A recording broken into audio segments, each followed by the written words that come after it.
Esse podcast faz parte da campanha O Podcast é Delas 2020. Conheça outros episódios procurando pela hashtag nas suas mídias sociais e incentive mais mulheres a fazer podcast.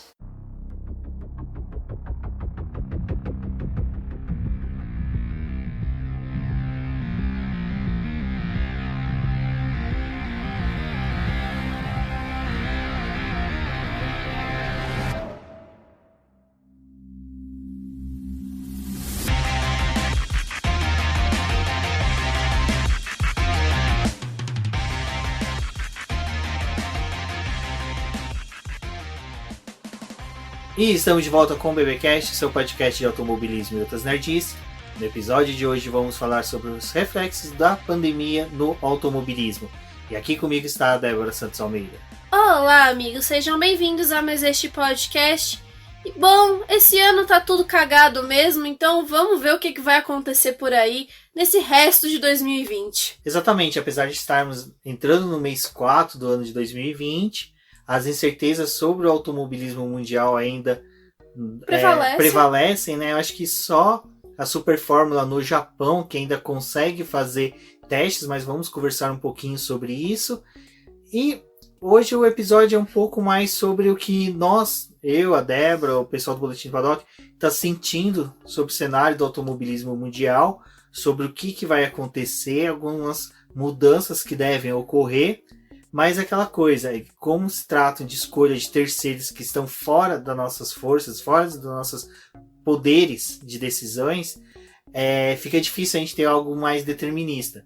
Então, é por isso que nós vamos mais conversar sobre coisas que nós estamos vendo de movimentação do cenário mundial do automobilismo e sobre o que a gente pode tirar de parâmetros sobre as mudanças que teremos já em 2020 e que eu acho que vai refletir nos calendários em 2021. Mas antes, como sempre, vou fazer um agradecimento aos nossos apoiadores, aqueles que auxiliam o Boletim do Paddock no financiamento através do programa do Apoia-se, né, no financiamento coletivo e contínuo. Meu agradecimento é muito maior, ainda mais este mês para eles. Eu sei que é uma situação muito difícil do país, não só do Brasil, mas só que eu posso colocar aqui mundialmente todos os reflexos econômicos estão dando, então o apoio deles está sendo fundamental, e não só na questão financeira, mas o apoio de incentivo a produzir, as palavras carinhosas que eles estão mandando para a gente. Então isso está sendo muito importante para que a gente continue trabalhando. E nosso agradecimento vai para Ricardo Manner, Maia Barbosa, Eliezer Teixeira, Luiz Félix, Arthur Felipe, Rafael Celone, Will Mesquita, Antônio Santos, Rogério Froner, Helena Lisboa, Cássio Machado, Carlos Del Valle, Bruno Vale, Eric Nemes, Bruno Chinelzak, Alberto Xavier, Will Bueno, Ricardo Silva, Beto Corrêa, Fabrício Cavalcante, Arthur Apóstolo, Sérgio Milani, Melquiades Veloso, Micael Souza, Ezequiel Bale, Sinel Messi, Rafael Arilho, Rafael Carvalho, Fábio Ramiro e Maria Ângela. Fica aqui meu agradecimento a todos os nossos apoiadores. Como o Rubens disse, vocês são extremamente importantes para a gente continuar fazendo esse trabalho.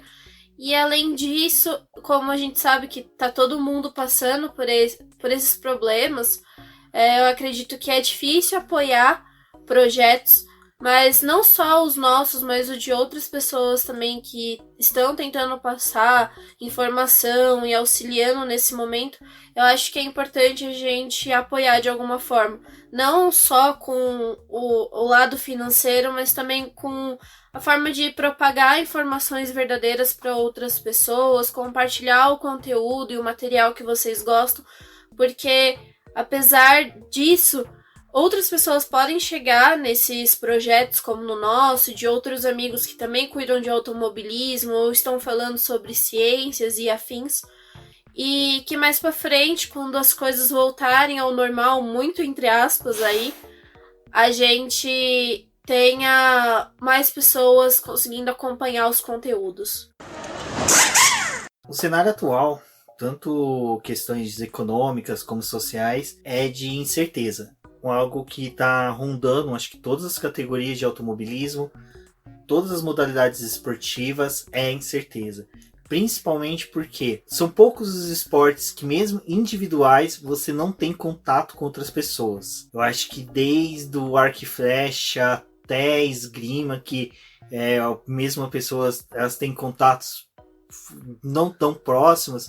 A gente tem Tem o ping-pong. preparador físico, sempre vai ter alguém envolvido, né? Exatamente, porque equipe técnica, tudo. Então, todas as categorias estão paradas.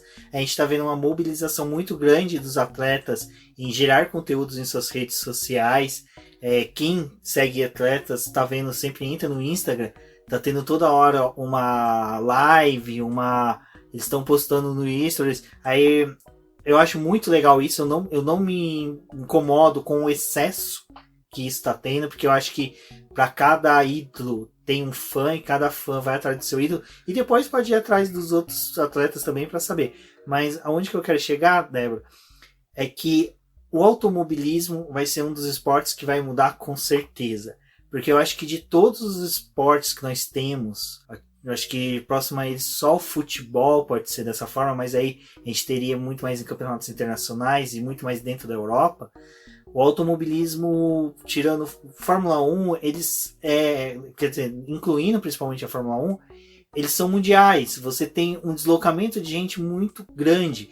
E mesmo categorias que são regionais, vamos supor, como é o caso da Super Fórmula, como é o caso da DTM, como é o caso... Renault. Fórmula Renault, F3 regionais.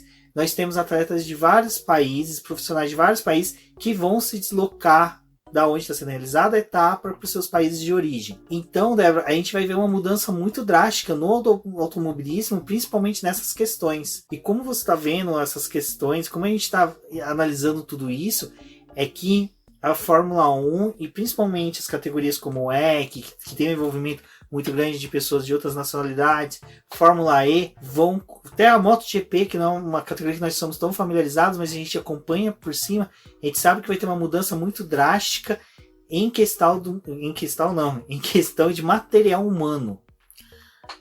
Acho que é bem interessante esses dias que a gente ficou sem corrida, a gente teve a oportunidade de assistir documentários e coisas relacionadas a corridas passadas. E por que eu tô falando isso? E nas épocas passadas do automobilismo, a gente via que tinha mecânicos, pilotos, engenheiros, mas era um número reduzido de pessoas e muita gente tinha a questão de fazer uma mesma função. E o automobilismo, a Fórmula 1, ela chegou num ponto em que ela tem pessoas específicas para áreas específicas dos carros. Então, não é uma pessoa que às vezes trabalha com todo o conhecimento do carro e fica mais setorizado em partes. E aqui no Brasil, a gente vê as categorias como Stock Car, Porsche, entre outras, a própria Truck, que ainda tem um pouco desse automobilismo antigo com o fato de que trabalha com um número reduzido de pessoas e que demandam mais funções. Então eu acredito que não que a gente vai ter uma redução nessa questão de trabalhos, mas talvez vai ser pensado numa forma de deslocar as equipes e as pessoas de um jeito diferente. Porque a gente tá vendo um cenário que provavelmente não vai ter tantas viagens nos próximos meses, não vai ter tanto deslocamento das pessoas de um país para o outro, porque realmente tá tendo esse medo do corona acabar estourando numa segunda onda de pandemia, de novo, daquelas pessoas que ainda não foram contaminadas, sendo contaminadas e voltar a ter tudo que a gente tá passando agora. Então eu acredito que dessa forma a gente vai ter uma mudança no automobilismo com relação à quantidade de volume de pessoas transitando de um lado para o outro, das etapas talvez serem repensadas em trabalhar em um número menor. A Fórmula 1, né? Porque os campeonatos regionais, às vezes, eles trabalham com 12 etapas. É um número já bem reduzido do que a gente tem na Fórmula 1 atualmente. Mas ainda assim, eu acho que vai ter uma redução com essa questão das viagens. Exato, mas o automobilismo, acho que o impacto maior vai ser vai ser a questão financeira. A própria Fórmula 1 já vinha com essa questão da redução de custos. Mas só que um dos impactos é exatamente esse. Eles vão ter que modificar a forma de trabalhar para poder ter menos impacto, menos movimentação de pessoas, para por cidades, países diferentes. Então até mesmo o deslocamento para um GP deve ter uma redução de pessoal, redução de material. E isso começa a refletir em descarte de mão de obra. Então você começa a ter redução de mão de obra de equipes. E assim você começa a ter até mesmo um certo desemprego. É uma consequência negativa que nós vamos ter do automobilismo. Uma geração de desemprego pelo descarte de mão de obra, pela redução de mobilidade dos envolvidos. Eu acredito que isso vai realmente acontecer. E também não só isso, mas acho que talvez o número de pessoas que são mobilizadas para poder cobrir uma etapa também. A redução talvez de jornalistas indo para aquela etapa e talvez a gente dependendo cada vez mais daqueles que realmente precisam ir, e os que não precisam ir vão fazer aquela cobertura que a gente já conhece, que é a cobertura de casa, né? Exato, mas acho que o que pauta um pouquinho das mudanças do automobilismo, vamos colocar aqui um foco um pouco na Fórmula 1. Eu acredito piamente que a Fórmula 1 deva manter os 22 GPs, mas eu acredito que eles devam começar a estudar mecanismo de redução de distâncias. Eu acho que eles vão começar a trabalhar com distâncias mais curtas, possibilidade de que as pessoas possam ficar menos tempo nos países em que eles vão realizar GPs. Agora começa a ser convidativo aquela discussão da redução dos treinos livres, porque daí você tem um dia a menos para a equipe chegar no país para se ambientar e poder trabalhar para a corrida. Começa a ficar um pouco mais convidativo a ideia da redução de custos para a redução de salários e assim você reduzir o número de funcionários, como foi dito agora há pouco. Mas eu acho que algum dos reflexos também vai ser até mesmo se valer de uma etapa para ter mais etapas juntas. Eu acho que a gente pode começar a ver uma utilização melhor de eventos para que possa ter a utilização dos recursos. Vamos pôr assim, a Fórmula 1 mesmo. Corridas duplas? Não corridas duplas, mas eu acredito muito mais em que a gente possa ter, aproveitamento do calendário da Fórmula 2, da Fórmula 3, de uma possível corrida de similar a uma WEC naquele país, como acontece já na Porsche Cup, mas ter naquele país também já para aproveitar o autódromo, né, para poder aproveitar todo aqueles jornalistas que estão ali, o público que já estão presentes, a W Series começar a participar mais da Fórmula 1. Como eu disse, a Fórmula 2 tem menos corridas fora do calendário. Na Fórmula 1, se eu não me engano, isso eu posso estar dando uma canelada feia, mas eu acredito que ela chega a ter 2 ou 3 corridas fora do calendário da Fórmula 1, alguma coisa assim, chega a ter alguns eventos fora, eu acredito que não vai ter mais. Então eu acho que aí já comecei a ter uma modulação da Fórmula 1 e até da Fórmula E com outras categorias para que possa aproveitar o espaço e o número de profissionais já envolvidos e até mesmo o público, para não ter que você levar aquele público reunido mais de uma vez para aquele evento, para ter um deslocamento mais de uma vez para aquela cidade. Então, eu acho isso interessante, mas aí talvez anda até um pouco ao contrário do que a gente tem pensado muito de como que vai ser as aglomerações conforme for passando esse tempo, a forma como a gente vai tratar esse tipo de aglomeração. E aí eu penso que talvez, tendo mais campeonatos juntos, acabe mobilizando mais pessoas para poder ir para aquela etapa, porque vai ser mais equipes juntas, mais gente utilizando os mesmos box, mais gente para poder cuidar dos carros, porque não é uma coisa que vai ser compartilhada, porque não tem como o engenheiro da Fórmula 1 cuidar de um carro da W Series, né? Isso não vai acontecer, provavelmente não vai ter uma junção dessas pessoas. E aí você vai colocar ainda assim muita gente no mesmo lugar. E aí vai ter mais jornalista que vai querer ir para aquela etapa porque um piloto muito incrível vai estar lá. Que é o caso do Fernando Alonso, né? Sempre que ele aparece em alguma etapa de algum evento esportivo, acaba mobilizando muita gente para poder ir para aquele lugar. A gente vê que tem uma demanda muito maior de jornalista querendo cobrir aquele evento. Então eu não acho que talvez unir as categorias nesse sentido seja algo muito bom para esse momento. Porque aí a gente vai estar aumentando o número de público, porque por consequência vai ter que vender mais ingressos para poder ter mais volume de gente. Quando a gente olha para um autódromo, na sexta-feira, pegando o que é aplicado para várias categorias, né? Sexta-feira tem treinos livres, no sábado treino livre e classificação e no domingo a corrida.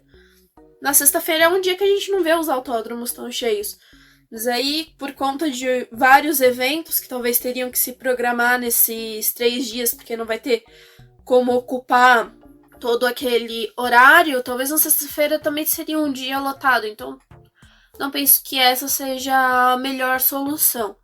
Acho que ainda um calendário do jeito que a gente tem, segregado em categorias, ainda favorece a questão de público, porque cada um vai no evento que te agrada. Ele não vai ter que ficar lá um dia inteiro para poder acompanhar um evento que ele talvez ocuparia solo. Bom, legal que nós temos 2 pontos de vista sobre essa organização do automobilismo.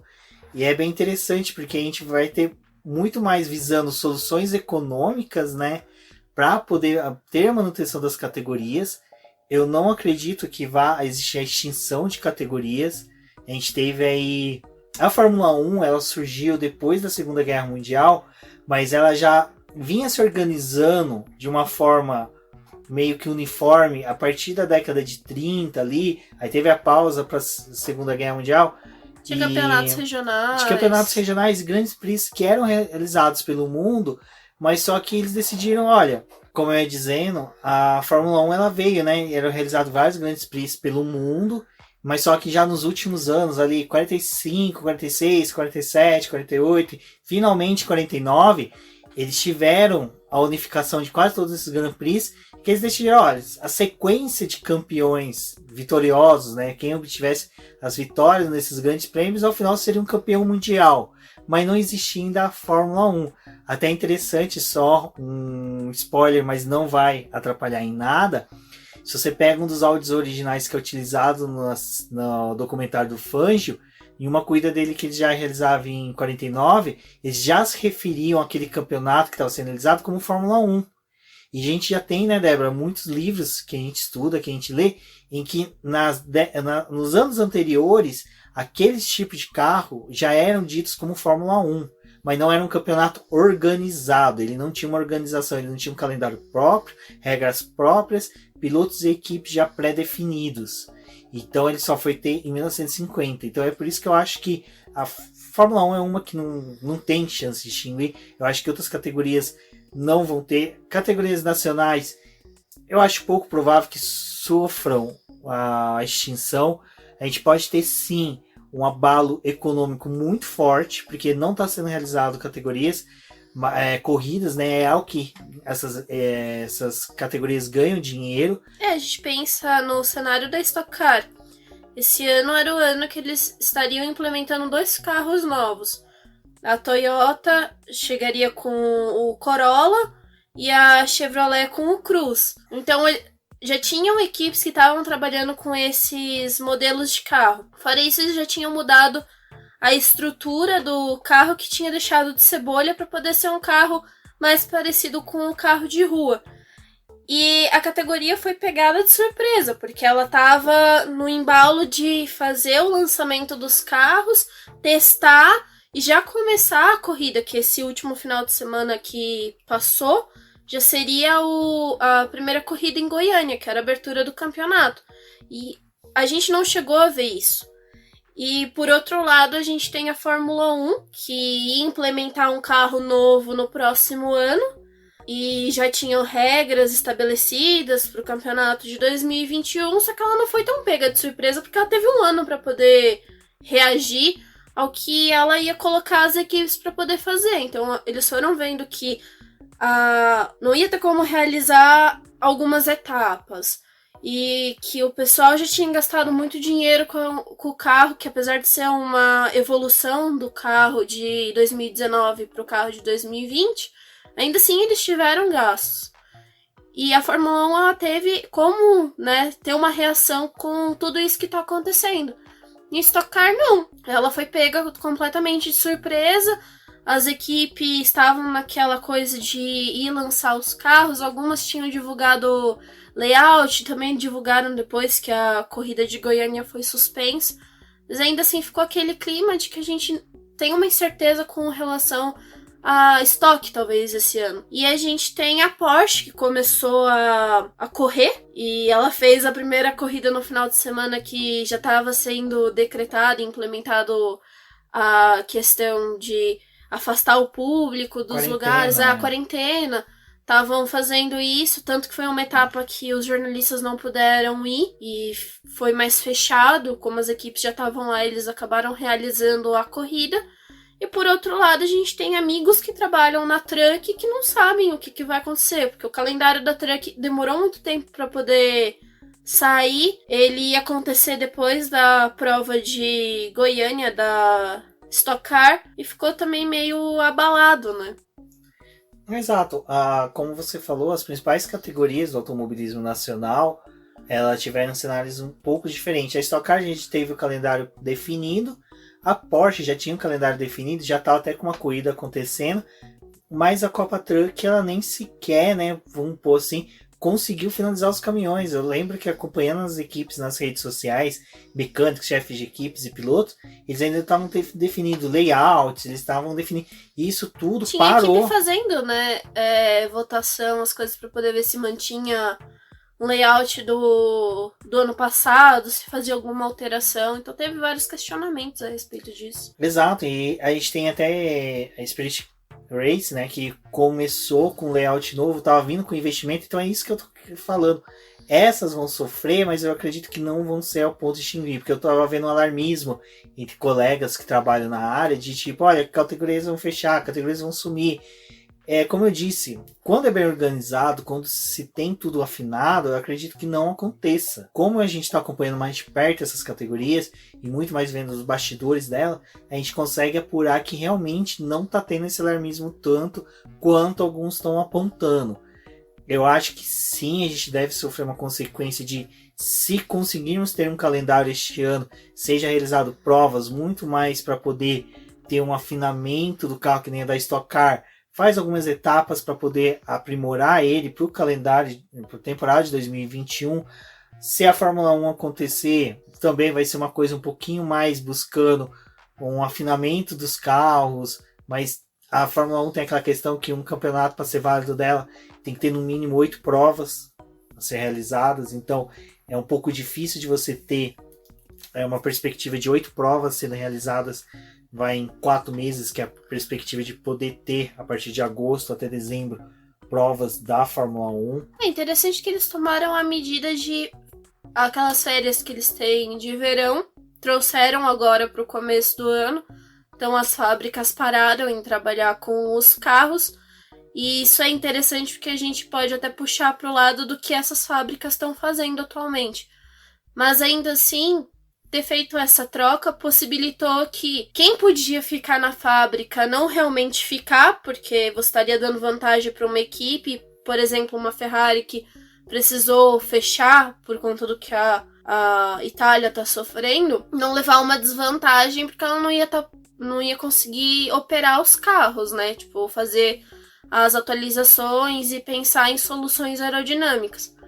E eles trocaram esse cenário, então eu acho que isso é uma vantagem para poder depois ter um tempo livre quando as coisas voltarem, ser melhor utilizado. Aquele otimismo que eles estavam falando de ter um calendário de 15 corridas, 18 corridas ainda esse ano, não parece ser viável, até mesmo eles pensando em apostar num final de semana um pouco mais reduzido, né? Justamente diminuir essa quantidade de treinos livres e toda essa formação que a gente já tem de distribuição. Então isso é algo que, né, eles estão trabalhando para poder tentar encaixar algumas corridas esse ano.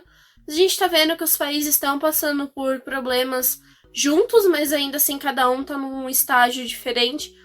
E por conta das reações que eles tiveram, é difícil colocar uma data de que, sei lá, em junho, julho, a gente já vai estar com tudo voltando ao normal. Isso não é algo que deve acontecer. Bom, e com relação ao que as fábricas agora da Fórmula 1, das equipes de Fórmula 1 estão fazendo, ela foi anunciado o projeto Pit Lane, que consiste em juntar 7 equipes para que elas desenvolvam os dispositivos médicos para poder auxiliar os pacientes que estão sendo afetados com o Covid.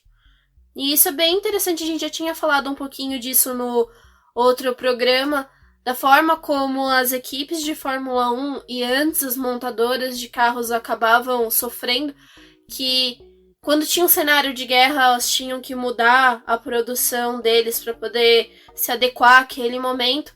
E hoje a gente está vendo as equipes e as montadoras de carro mudando a produção deles para poder auxiliar essas pessoas.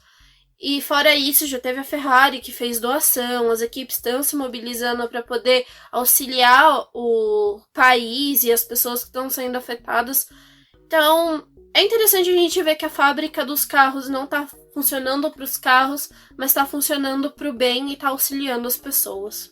Nesse mesmo contexto, a gente teve pilotos, né, realizando lives, como o próprio Lando Norris para arrecadar dinheiro.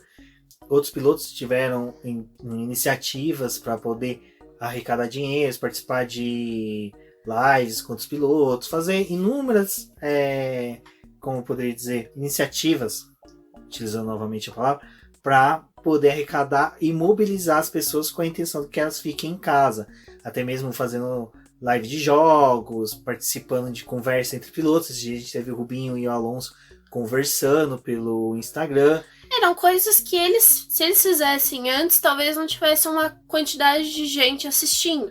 Porque tem aqueles horários em que tem mais gente em casa, que consegue dar atenção para esse tipo de conteúdo, mas não é algo que no nosso dia a dia, com o trabalho corrido, todo mundo tem acesso e consegue consumir esse tipo de conteúdo, né? Exatamente. Voltando agora um pouquinho sobre as mudanças que vão ter no automobilismo, a gente conversou um pouco sobre as categorias nacionais. Categorias de âmbitos nacionais, como é a Indy, a NASCAR, Stock Car, Copa Truck, elas têm uma coisa que categorias como a Fórmula 1 já não tem. A WEC, que é mundial, tem, mas só que também é um volume reduzido, não é tanto quanto o pessoal acredita que é. A própria Fórmula E tem, mas também não é da mesma forma que o pessoal acredita, que é para o público geral, é para um público mais VIP. Mas na Stock Car, na Copa Truck, a gente sabe que o acesso aos pilotos na visitação aos boxes é muito grande. E isso é uma coisa que a gente estava conversando até agora com o fotógrafo Beto Corrêa, que é algo que deve mudar nos próximos meses nas categorias. Eu acredito piamente que pelo menos nos próximos 2 anos não deva ter. Algumas categorias devem reduzir bastante a visitação aos públicos. Como eu falei, eles devem tornar ela muito mais para um público mais VIP. Até antes de entrar nessa gravação, eu estava mexendo no Twitter, eu vi que minha foto de perfil do Twitter é da visitação da grande final da Stock Car, e que eu tirei ali no pit wall de Interlagos.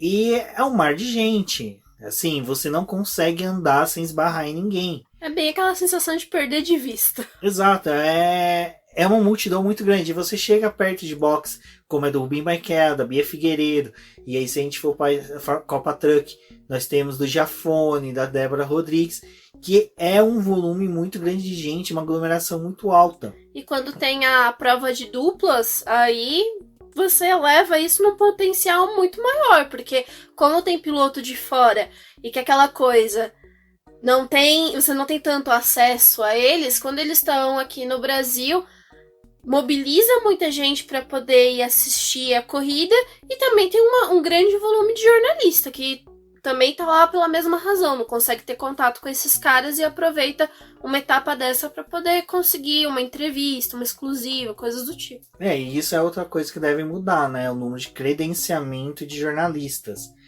Eu acho que o que deve mudar, uma característica que pode mudar é utilizar de mais mídia regional, ou seja, tá em Goiânia, tentar convidar mais jornalistas da região, né? E a redução quantos precisam? Quantos realmente precisam ir de uma mídia para cobrir um evento desse?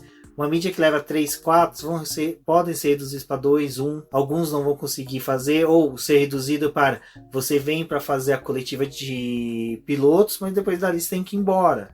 A gente teve a questão da Stock Car ano passado, que ela estava tentando auxiliar muito dos produtores de conteúdo. Então a gente via algumas pessoas que antes não conseguiam credencial conseguindo nesse ano para poder acompanhar as corridas. A gente mesmo, acho que já comentou isso, que a gente costumava ir para Curitiba pegar credencial lá, porque em São Paulo a gente não conseguia, dado o volume de pessoas que... Uma porque é Interlagos, outra porque tá em São Paulo e tem um volume maior de gente que cobre o automobilismo, porque o pessoal costuma realmente morar aqui em São Paulo. E era mais fácil aproveitar e ir numa etapa fora, porque diminuía a quantidade de jornalista, né? E essa parte é difícil da gente conviver, porque é isso que eu tô falando. A questão da gente depender do trabalho de outras pessoas para poder fazer o nosso, porque a gente estaria em casa dependendo do conteúdo de outras pessoas. E cada um faz um conteúdo diferente, não é todo mundo... Não é que nem, tipo, um jornal, todo mundo faz jornal impresso e é aquela mesma fórmula. Como a gente tem internet, cada um faz o seu de um jeito, desenvolver o seu trabalho de uma forma para poder divulgar as categorias. E ter essa redução de pessoas podendo trabalhar com a categoria é complicado. E aí a gente vê a Stock Car, que ano passado tentou trazer mais gente para poder divulgar mais a categoria, talvez chegando num ponto que precisa voltar a reduzir e selecionar as pessoas, porque vai ter que diminuir esse contato de gente, né? Exatamente, a gente sabe dessa mudança, a gente viu, essa mudança foi muito grande, principalmente na Stock Car, né? Porque quando a gente ia para Curitiba, eram 3 mesas de 6 pessoas que faziam a cobertura. Eu lembro que de São Paulo, nas etapas de Curitiba, só tava eu, você, acho que mais uma pessoa, 2 do Grande Prêmio, o Lucas Santoshi do Projeto Motor, só. O resto, aí chegava em São Paulo, né? A gente mandava o credenciamento. Quantas vezes a gente tinha confirmação, horas depois chegava um e-mail falando, olha, mudou, vocês não vão mais. Porque realmente depois eles reviam o posicionamento de mesa, não ia ter como a gente comparecer. E é como você falou, cada site, cada portal tem sua linha editorial, cada uma tem sua forma de escrever. Nós temos a nossa, o Boletim do Paddock é uma que está em uma crescente e mudança constante da linha editorial. Eu mesmo ainda não sei como adotar uma, apesar que a gente já tem uma linha da forma de pensar, da forma de se escrever, da forma de se expressar, mas eu ainda não consigo delinear algo fixo, mas o pessoal já sabe mais ou menos como eu gosto que seja feita as coisas.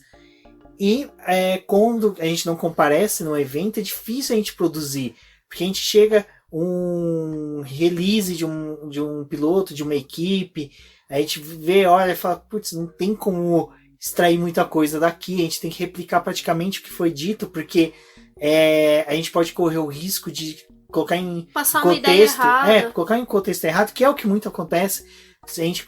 Quando a gente recebe as releases das equipes, dos pilotos, a gente, de patrocinadores também, a gente consegue ver que muitas vezes alguns portais fazem alguns textos que eles aproveitaram o release e não conseguiu transmitir o que o release estava trazendo, mas eles quiseram produzir algo dentro da linha editorial deles. Eles estão errados? Não estão, porque é a linha editorial deles, eles têm uma motivação para aquilo. Por isso que quando acontece um fato, o pessoal entra em debate, vocês veem que a gente fala, calma, que a gente entende por que eles estão fazendo isso. E isso pode ser que aumente mais, porque até mesmo a própria Fórmula 1, como a gente começou falando, ela pode reduzir, porque ela vai fazer uma etapa na China, ela vai fazer uma etapa no Japão, na Austrália. Estou colocando países da Ásia, porque para você, e da Oceania, para você chegar lá, você tem que fazer 3, 4 paradas, ficar 1, 2 horas no aeroporto. A exposição que você tem desses profissionais é muito grande. E nesses países, além disso, você tem um número de turistas muito grande. Austrália, quantas pessoas a gente não conhece que estão na Austrália hoje? Uhum. E a movimentação de pessoas é muito grande, é muito constante. Então, e aí agora eu concordo com você naquilo que eu coloquei no começo do podcast. Ter mais categorias pode ser perigoso por esse motivo, porque a gente conhece um paddock de Interlagos, vamos colocar, ele não é supremo ao ponto de ser definido como modelo para todos os outros, mas a gente sabe como é na hora que termina uma corrida, como é que fica a cantina, como é que fica o banheiro, como é que fica a garrafa de café da sala de imprensa, é disputado, então você tem contato, você encosta. E, cara, a gente chega, vai cumprimentar um, vai cumprimentar outro, não vai ser no cotovelinho que a gente vai cumprimentar um fotógrafo que a gente só vê uma vez por ano. A gente vai querer abraçar, a gente é brasileiro, latino, e a mesma coisa vai acontecer lá. Então imagina uma coisa no México, tem tudo isso que vai influenciar nas decisões deles em volume de credenciados, em volume de participantes, empresas que vão expor a sua marca. Imagina uma empresa que vai expor a sua marca num GP do Japão que pode acontecer um surto de coronavírus, sabe? Então a empresa vai querer ter aquilo vinculado e a gente entra dentro daquilo que o Átila falou agora há pouco na live. Na live não, no programa do Roda Vida. Que ele fez tanta live que a gente acostumou da Roda Vivo, que eu prometi lá no grupo dos apoiadores do boletim, que tem o link tem um vídeo, na verdade, do YouTube, né, do site do perfil da TV Cultura no YouTube, tem um vídeo no post do episódio, recomendo que assistam. Você concordando ou não com o Átila, tem muita coisa que ele fala, para quem discorda, que vai ver e faz sentido. Então eu concordo plenamente, eu acho que ele é a melhor pessoa para ser ouvido como virologista nesse momento, como eu disse, virologista, não como economista, não como cientista político. Então, por isso que eu tenho confiança em colocar esse material lá. Mas voltando, ele fala da questão de não taxar isso como um vírus chinês. Então o Japão não vai querer ter essa estigma do GP do Japão ter sido o boom do surto do coronavírus. Tem a gripe espanhola, né? É um nome que a gente remete a um lugar específico. A gente não quer ver isso de novo relacionado a um vírus ou qualquer coisa da onde ele estiver vindo. E qualquer país está sujeito a ter a sua gripe que pode espalhar, até porque hoje a gente tem um contato muito maior, a gente viaja muito mais, a gente se desloca muito mais. E eu acho que ainda continuando nessa linha de discussão do que pode acontecer com o automobilismo, a gente tem o fato de que sim, tem categorias nacionais como a Stock Car, como a Porsche, que produzem um material que dá pra gente poder utilizar das nossas casas. Tem os vídeos release que a Stock Car disponibiliza pra gente poder utilizar, fazer conteúdo. Mas e o nosso conteúdo que a gente quer ir lá e fazer e já respeita todas aquelas normas de red zone, de várias outras coisas, de horário para poder fazer? E aí tudo bem, a gente tem os fotógrafos oficiais da categoria, que muitos deles também tiveram lá no Rally, no Dakar. O Duda Barros estava no GP da Austrália, né?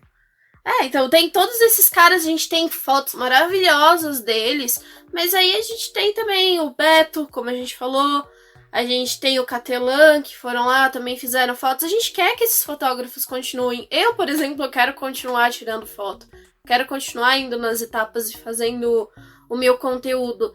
E aí talvez a gente pode chegar num momento em que a gente tem profissionais tão bons, e isso já era algo que era falado ano passado, né, de talvez tentar diminuir, porque tinha problema de acidente, às vezes, essas coisas, e tentar talvez reduzir que novatos vão, mas a gente também quer que tenham pessoas... E você foi novato um dia, Eu fui novato né? Você um ainda dia. Vamos pôr dessa forma, vamos ser humildes, nós somos novatos no paddock.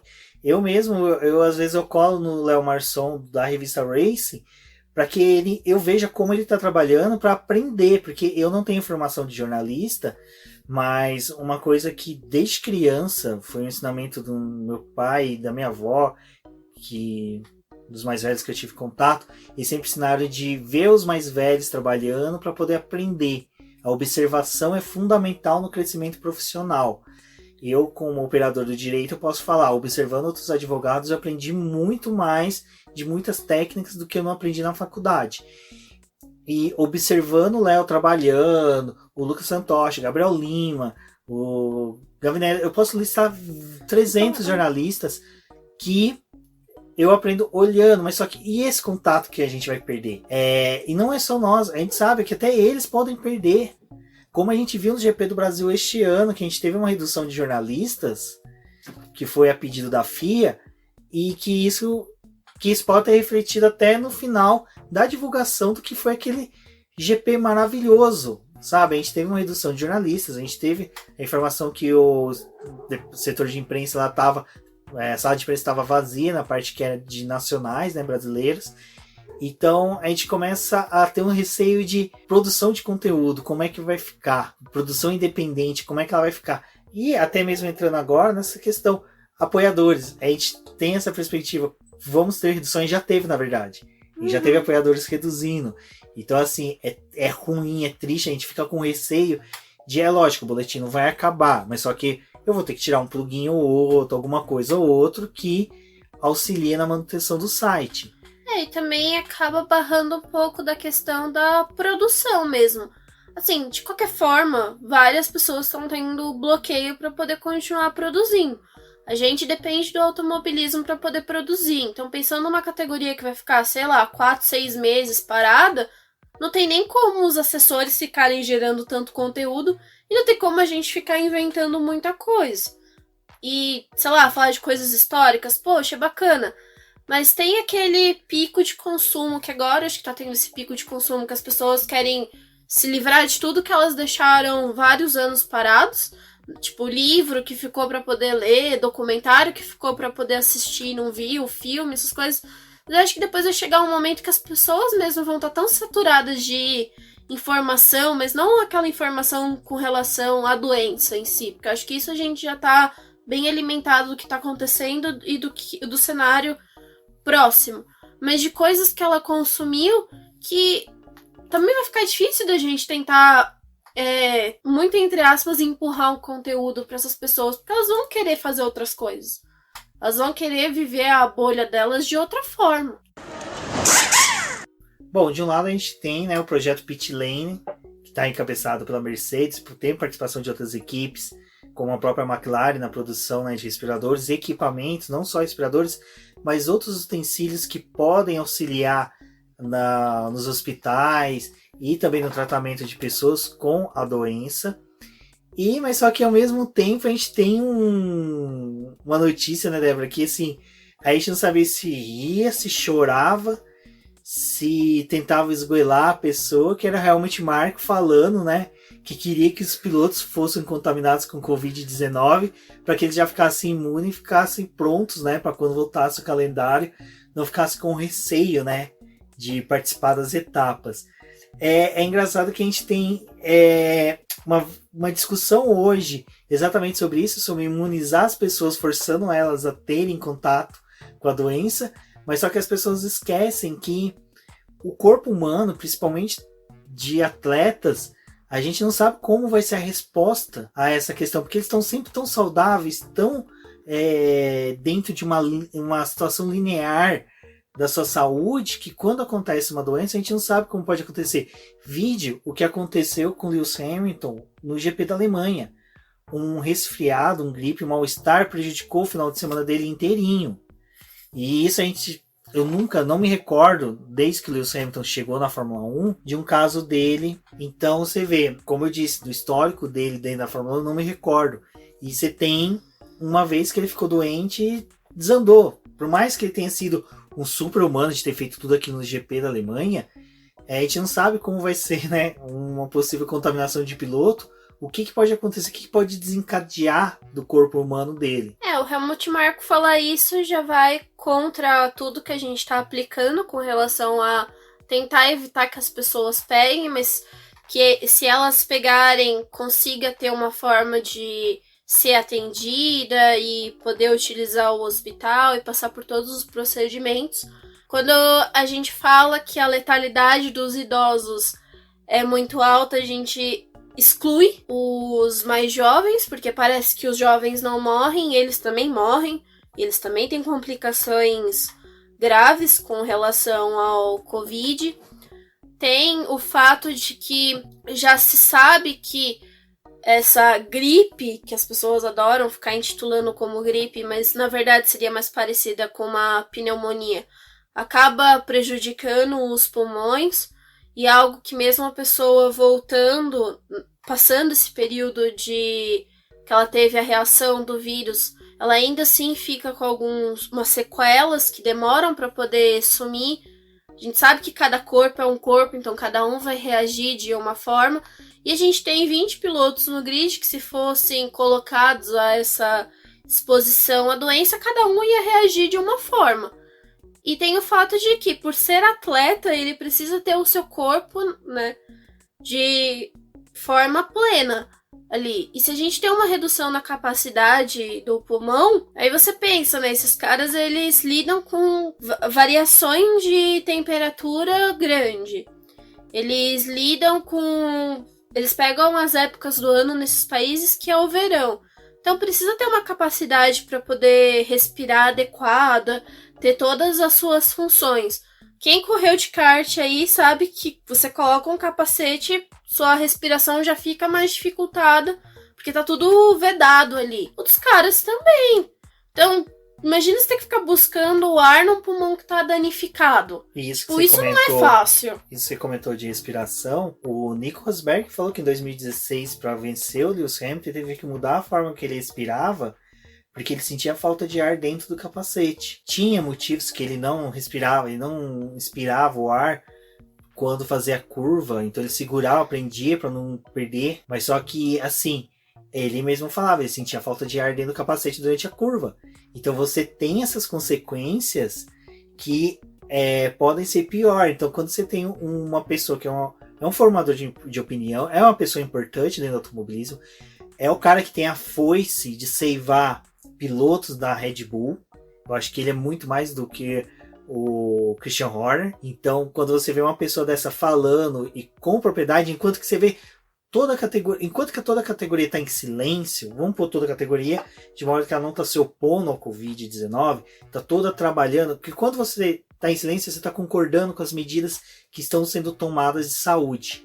Você não está se opondo. A partir do momento que você começa a falar besteira e se opor, qualquer coisa que você falar, desde que, tudo bem eu pegar um ônibus para ir no supermercado, voltar, só para buscar porque eu fiquei com vontade de tomar uma cerveja. Não, amigo, isso não é o correto. Então, quando você tem pessoas nesse nível e que podem formar opinião, e principalmente a Red Bull, que tem um alcance com jovens muito grande, é preocupante. E você começa a ficar se questionando de até onde é bom, né, dar ouvidos a uma opinião dessa. A gente tem a vantagem de que o Helmut Marko já falou muita coisa errada por aí e que a opinião dele às vezes acaba caindo, né, nessa faca aí que ceifa as coisas, porque a gente já sabe que a opinião dele é contrária de várias pessoas ali. Mas ainda assim ele não deixa de ser um formador de opinião e ainda tem gente que vai acreditar que o que ele tá falando é a forma correta. Mas aí a gente pensa que não é só 20 pilotos do grid que teriam que pegar essa doença, né? A gente tem mecânico que trabalha com eles, tem gente na fábrica, tem os familiares dele. Então você vai vendo, você já vai expondo essas pessoas e várias outras a serem contaminadas e justamente é aquilo que a gente não quer, né? Uma coisa que é interessante. Se a gente parar para pensar no GP da Austrália, a linha de desistência de permanência na Austrália começou por quem? Kimi Raikkonen, Sebastian Vettel, que são pais. São pais que a gente, pelo que conhece deles, são pessoas que são extremamente próximas dos filhos e que tem toda uma cautela com eles. O Kimi Raikkonen, ele chega a expor os filhos dele levando aos GPs, mas porque o Kimi Raikkonen, ele tipo, whatever que tá acontecendo, mas você vê que ele tem uma preocupação com os filhos, porque durante a quarentena, você vê o Kimi Raikkonen tá fazendo quarentena, então é sensacional você ver isso. O Sebastian Vettel, que tem um carinho muito próximo dele, né, e é até legal que a gente falou sobre isso, leia um post que a Débora fez sobre amigos na Fórmula 1, é bem legal que fala sobre a amizade do Kimi Raikkonen e do Sebastian Vettel, voltando da vírgula. Depois tivemos a Red Bull, que é comandada por quem? Christian Horner, que é um cara totalmente família. Drive to Survive, você vê o cara com a família o tempo todo, que é o momento que ele tá fora da fábrica. Ele, esses dias, durante a quarentena, ele publicou fotos no trator com os filhos.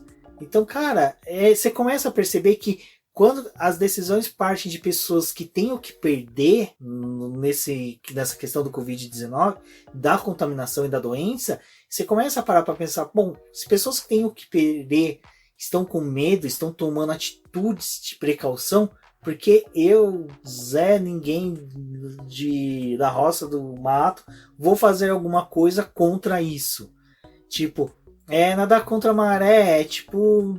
E bater numa tecla que tem muita gente que já percebeu que isso tá errado e que não vai funcionar. Partindo de que a gente viu o próprio Reino Unido, que está sendo utilizado muito de referência com isso, que eles iam tomar a decisão de não fazer nada e vamos passar por isso, e perceber que os números eram alarmantes, que eles não dariam conta, assim como nenhum país tem como dar conta, e resolveram mudar a chavinha deles e trabalhar. Tanto que agora é o local que mais está trabalhando com respirador, que mais motivou as equipes de Fórmula 1 justamente a trabalharem com eles e produzir os respiradores. A Mercedes vai produzir 1.000 respiradores por dia, então já é um número muito grande. Eles vão tentar atender uma população, pessoas que realmente precisam, e você tá vendo que é uma pessoa só que tá batendo numa tecla. E é engraçado isso, mas a gente vê a Fórmula 1, ela não é comandada pelos jovenzinhos.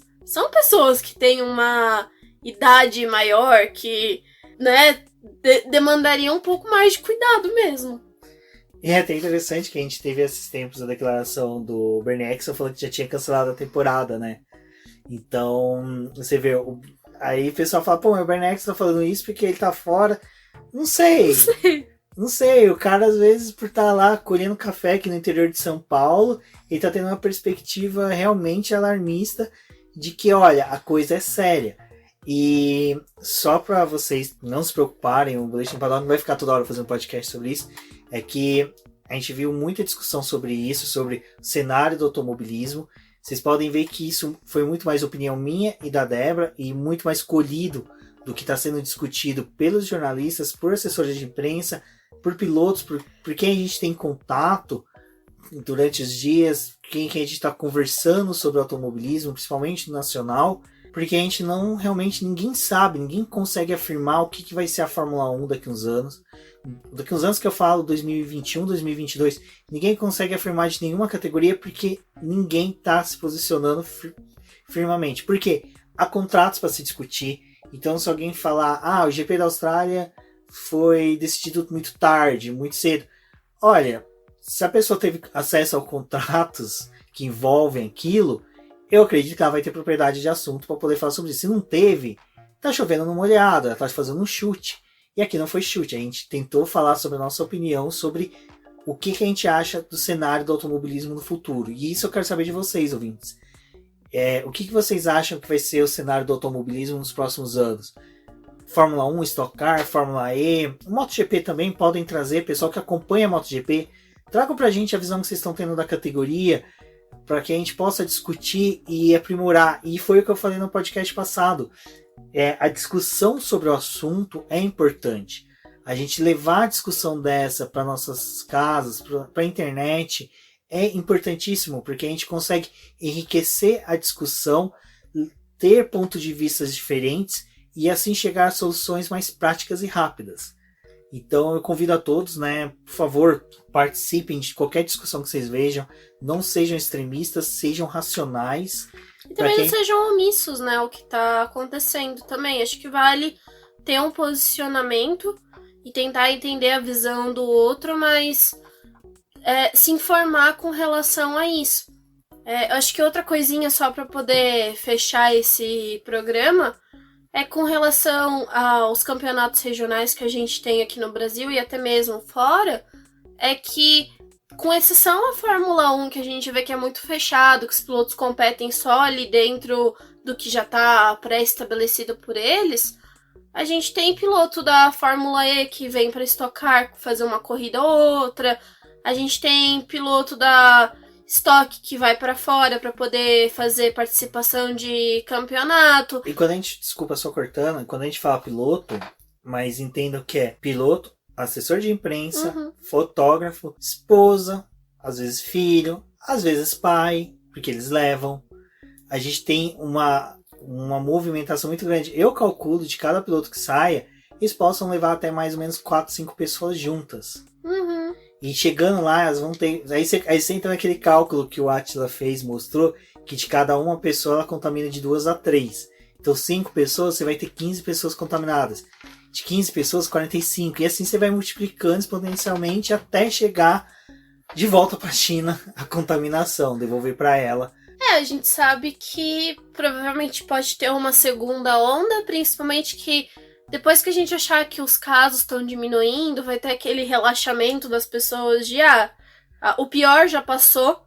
E aí vai ser quando a gente provavelmente vai ter aquele baque de novo, de tudo fechando de novo, da vida sendo travada mais uma vez, porque não teve a paralisação. E não é porque não foi feita de modo adequado, mas porque ela deve acontecer por causa dessa parte de afrouxar. E aquilo, enquanto a gente não tiver uma vacina, não vai ser todo mundo que vai estar seguro. Enquanto a gente não voltar a ter a capacidade dos hospitais abertos para poder atender uma quantidade de pessoas que seria um fluxo normal, ninguém tá isento de ter que utilizar o hospital. E não é só a questão do Covid, mas por qualquer outra questão, acidente doméstico, acidente no trânsito, qualquer outra coisa, a gente pode depender do hospital, né? Então tem tudo isso. Eu acho que é realmente aquela visão de que não vamos ter a vida de volta ao normal, aquele normal conturbado que a gente tinha. E provavelmente a gente vai repensar mais vezes com relação a várias coisas e o automobilismo acaba entrando numa dessa, né? A gente talvez vai ter que repensar atitudes que a gente tem hoje em dia, mas que não vão ser aplicadas no futuro próximo. Exatamente, pessoal. Eu acho que a ideia nossa era muito mais um anseio nosso de produzir conteúdo. Eu e a Débora, que tem hora que a gente olha pro outro e fala, vamos fazer algo, e a gente, se não pegar no embalo, a gente acaba não fazendo e fica numa bad tremenda. Então a gente tá tentando entrar nos trilhos, e esses trilhos eu acho que caminha junto com vocês, e é por isso que eu sempre peço. Ouvindo o BBcast, vendo os posts do Boletim Paddock, você não pode apoiar financeiramente, dá um RT, dá uma curtida, ajuda a alavancar o Boletim Paddock. Se você tem iPhone, mesmo que você use ouça o BBcast por outro aplicativo, pelo aplicativo no iTunes. Natural, né? O Raiz, ele tem um nome fixo, mas desculpa, eu não me lembrei agora, de podcast no iPhone, no iPad. Avalie o BBcast com 5 estrelas, 4, 3, que seja, mas auxilie o Boletim do Paddock nesse ponto, para que a gente possa se tornar relevante na internet, possa levar essas mensagens que a gente tenta mostrar para vocês, de que, olha, tem esperança. Eu acredito piamente que a gente vai conseguir sair melhor. Isso foi uma coisa que a gente falou no primeiro BBcast. A Cíntia Venâncio repetiu isso no último BBcast sobre a Fórmula E, que nós vamos sair melhores, mas que para isso a gente precisa sempre de um do outro.